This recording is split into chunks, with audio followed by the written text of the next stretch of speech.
Neha, just tell us the topic title of this. The title of the speech is Procrastination. Thank you, boy. Fellow Toastmasters and dear guests, a very good morning. Procrastination, a state of acting against our best judgment.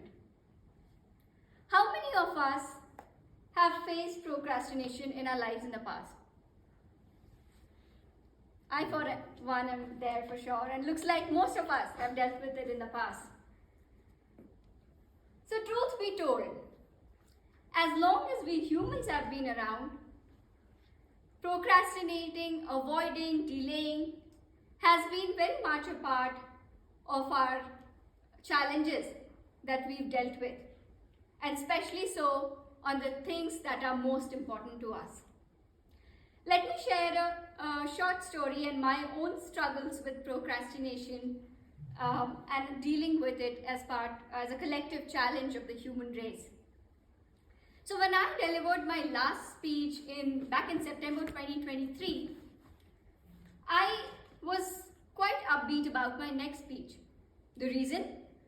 I prepared well, the script had gone through multiple iterations, I had practiced hard, timed myself well, and so obviously the delivery came out well. And I was glad and grateful that I won the best speaker of that day. So armed with the motivation, I decided to shoot for delivering my next speech soon after. But lo and behold, here we are in February 2024, and it took me 5 long months to deliver my next speech. What happened? Clearly, that motivation was not enough. But I won't discount that completely, because when I left the meeting here on that day, I went back home, and because I was motivated, I was excited to really open up my Toastmaster login, check out the objectives of my next speech. I was diligent enough to write down the guidelines. I even looked up some of the example speeches for reference. I thought I was on a strong footing, with a spring in my step and a desire made of steel, a determination just as strong as steel. So you must be wondering what happened. Why 5 months? You must be curious, are you? Yeah. Yeah. It turns out that the initial motivation that got me started wasn't enough to get me going till the end of my goal. I needed a better system in place to ensure that once the initial euphoria and motivation died a premature death, I still have something going for me to keep working at it long enough. Consistency, my friends, was the key missing piece of the puzzle. We all know that, right? So why then it is so difficult for us to be consistent? Quite often, and sometimes on the more important things that we want to achieve in life. The answer lies in what behavioral scientists call time inconsistency, which is that our human brains are wired to value immediate rewards more than the long-term rewards. Psychologically, as humans, we have two selves. A future self which focuses on goal setting and which values long-term rewards. However, we also have a present self which is more action-oriented.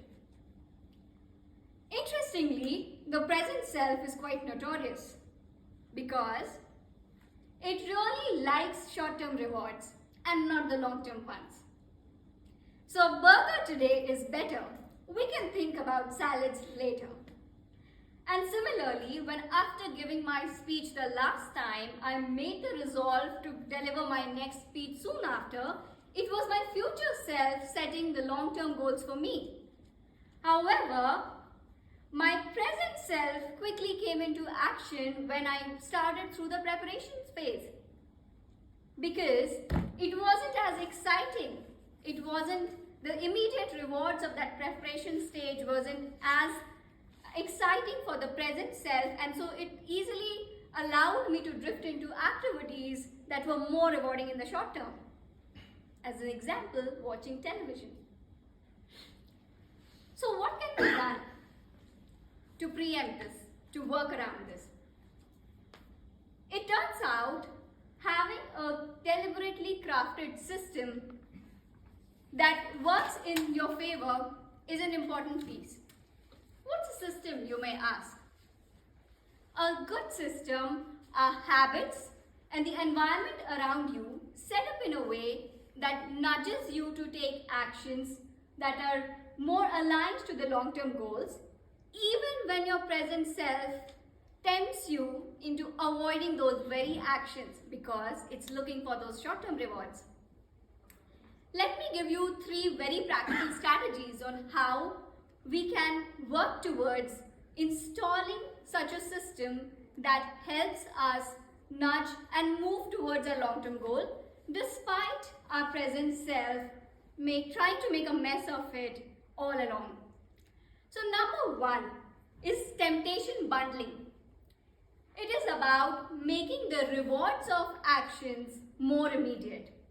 What this means is you choose certain activities to be done only when some of the activities which are aligned to your longer term goals can be done. As an example, I will decide to watch television only when I have spent 15 minutes on writing my speech the prior day. Then this tricks the present self into believing that because you have an immediate gratification associated with writing your speech, which is watching TV, it should be done. So the action happens. A second strategy is really commitment device. So a commitment device works by planning for those tasks ahead of time that need to be done towards your longer term goal. As an example, I can use the commitment device of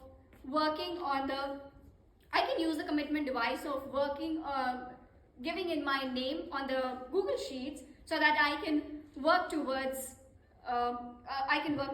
giving my speech the next time. A third such device is a 2-minute rule, which is when you're instilling your habit, just ensure that you pick up the smallest activity that can be completed in 2 minutes. The crux is